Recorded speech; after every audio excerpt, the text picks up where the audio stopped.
Faire chanter la Castafiore en gascon, c'est le défi qu'a relevé l'association Tintin-Nosphère basée à Anglet.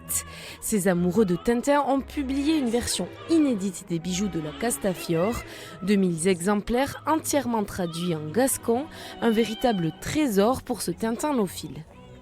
Je suis devenu collectionneur d'albums en langue étrangère et en langue régionale. Donc aujourd'hui, je dois avoir une centaine d'albums pour plus de 70 langues différentes. Et je me suis dit, mais comment amener ma pierre à l'édifice? J'ai eu cette idée de le faire en gascon. Alors ça s'adresse effectivement aux locuteurs du gascon, mais pas que, aussi aux collectionneurs.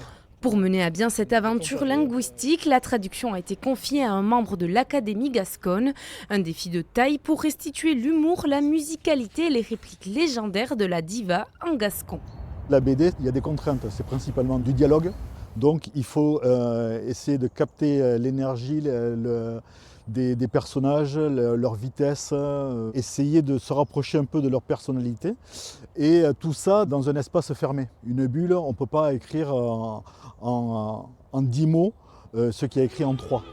L'album intitulé Las joyas de la Castafiore est vendu 14 € l'unité.